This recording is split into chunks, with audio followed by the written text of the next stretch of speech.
دین کی بات وہ کس طرح، یا کبھی جماعت میں آتے ہیں، کبھی کہاں جاتے ہیں، ہمارے ساتھ سفر بھی کیا ہے ماشاء اللہ، کبھی بھی ادھر ادھر کی بات نہیں، وہ کسی کی غیبت نہیں کہ بھائی یہ ایسا ہے، نہیں. اللہ تعالیٰ ان کو جنت فردوس میں اعلیٰ سے اعلیٰ درجہ نصیب فرماوے، اور جس کو چھوڑ گئے ان کے بھائی لوگ، ان کی فیملی، سب کو صبر کا مل عطا فرمائے. واقع دعوانا ان الحمد للہ رب العالمین. جزاک اللہ. اب میں ان کے اور ایک ساتھی مولانا اشرف صاحب کو دعوت دیتا ہوں، جنہوں نے بھی ان کے ساتھ پڑھایا ہے، کہ وہ بھی 2-3 منٹ میں اپنی بات کو پیش فرمائیں. بسم اللہ الرحمن الرحیم. نحمده ونصلی علی رسولہ الکریم. اما بعد. عن النبی صلی اللہ علیہ وسلم قال الموت جسر یوصل الحبیب الی الحبیب. وقال صلی اللہ علیہ وسلم الموت تحفۃ المؤمن او کما قال علیہ الصلاۃ والسلام.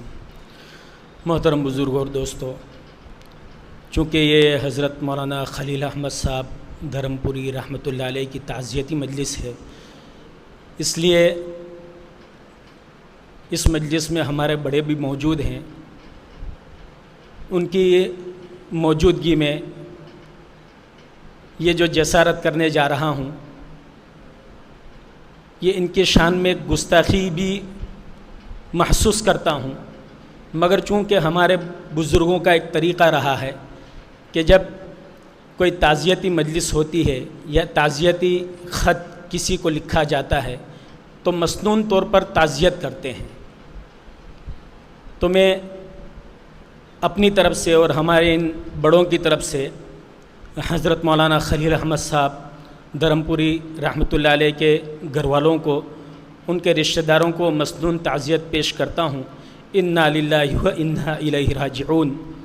ان للہ ما اخذ وَلَهُ مَا عَطَى وَكُلَّ شَيْءٍ عِنْدَهُ بِأَجَلٍ مُّسَمًّى.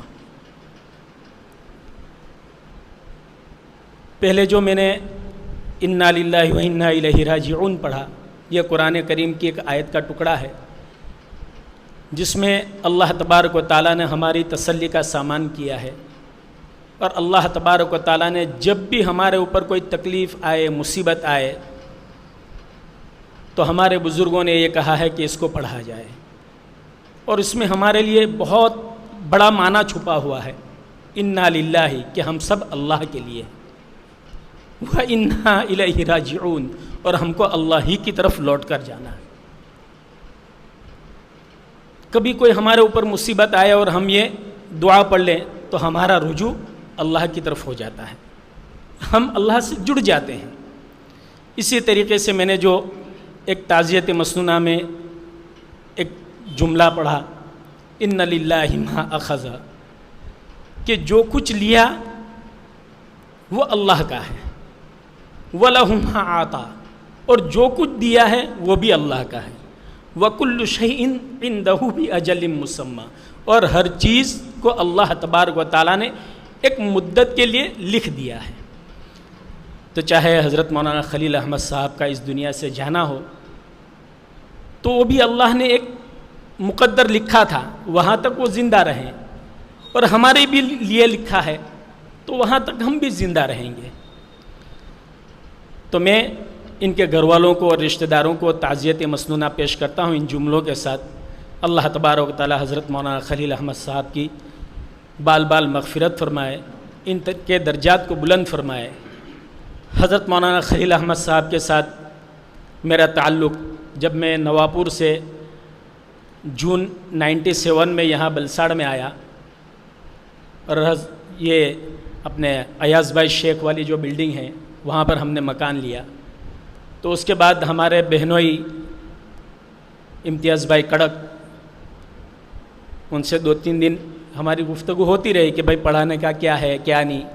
تو انہوں نے کہا کہ ہمارے دوست ہیں قاری عبد الرحمن صاحب اور مولانا خلیل صاحب، جب مولانا نہیں بنے تھے مگر ان کو مولانا ہی کہتے تھے کیونکہ پڑھانے کا مشغلہ تھا. تو ان سے میں بات کرتا ہوں، آپ بھی میرے ساتھ چلو. تو جامع مسجد میں ایک نماز کے بعد ہماری ملاقات ہوئی، اور یہاں کھاٹکی واڑ میں بھی ایک عالم کی ضرورت تھی پڑھانے کے لیے.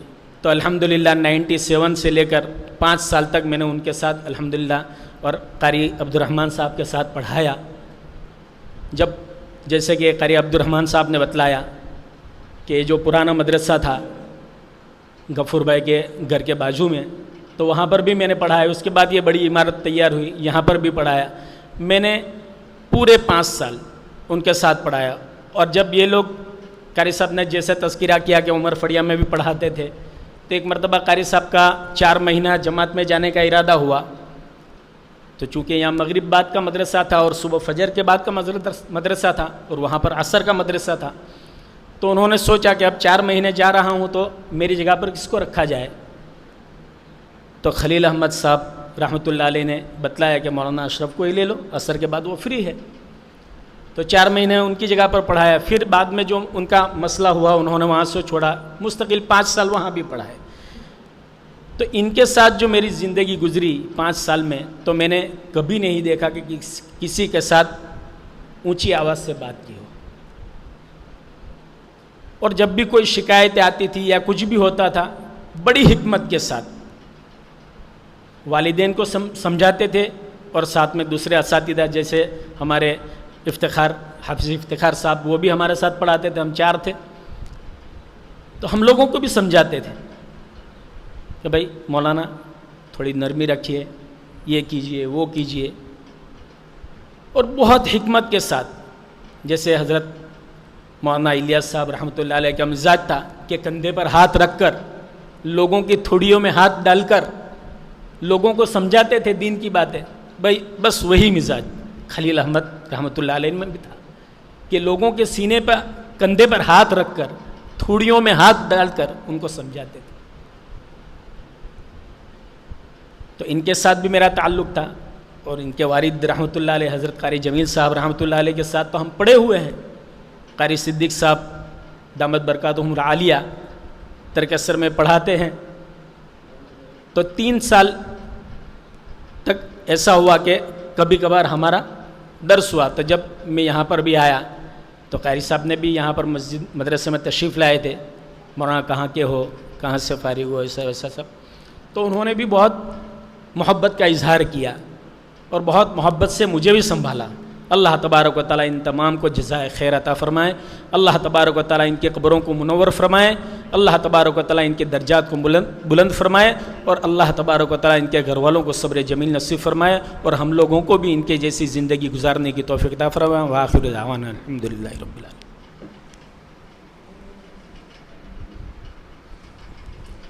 مولانا اشرف صاحب نے جو بات بتائی کہ مولانا نہیں تھے پھر بھی لوگ مولانا بولتے تھے، تو ان کے مولانا بننے کا ذریعہ ہماری برادری کے کچھ نوجوان بنے.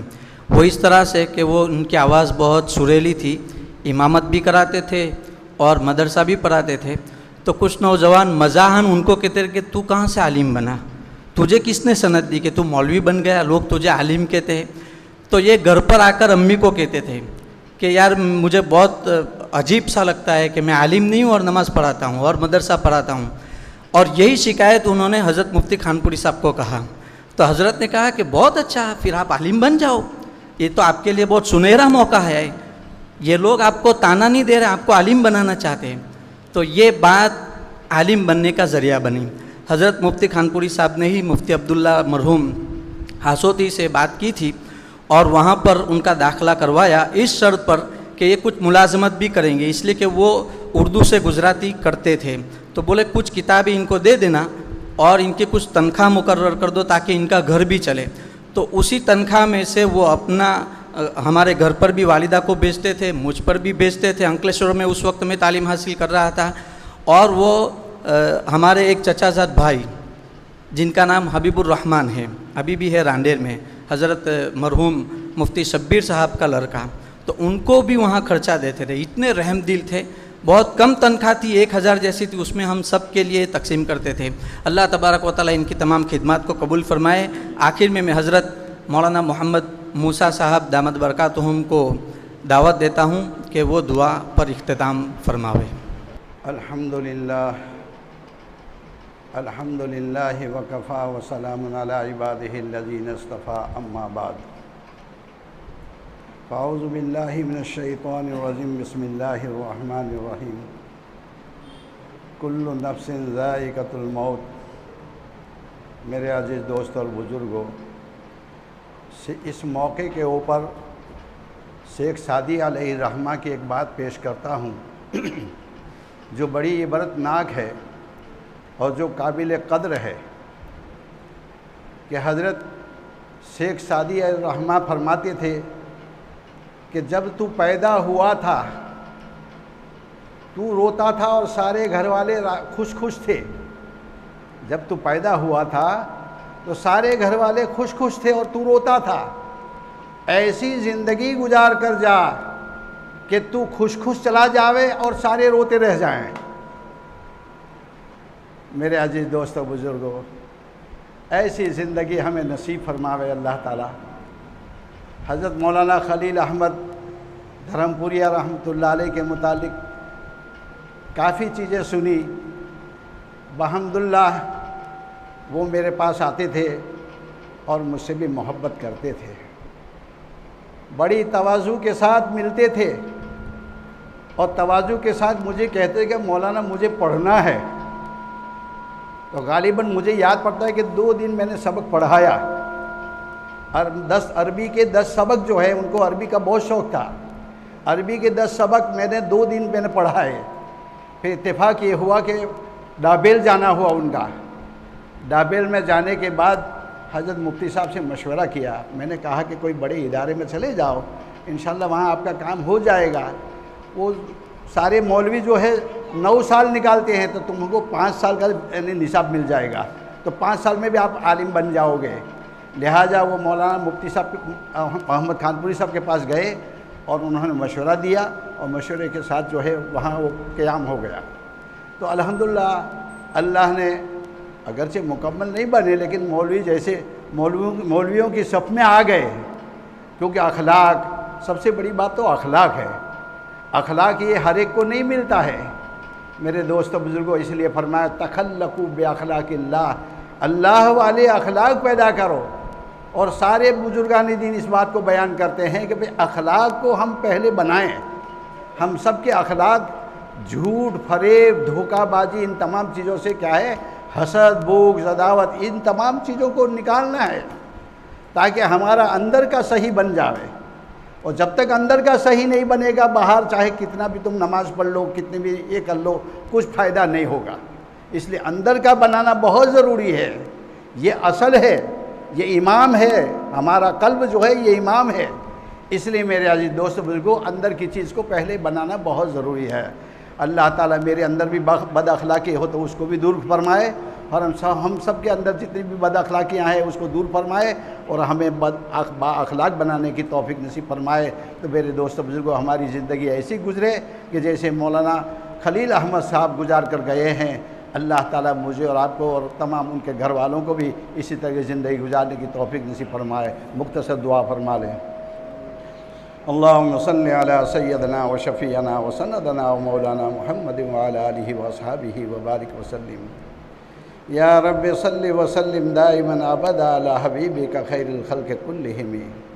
اللہم صلی علی سیدنا و نبینا و مولانا محمد وعلی آل سیدنا و نبینا و مولانا محمد وبارک وسلم۔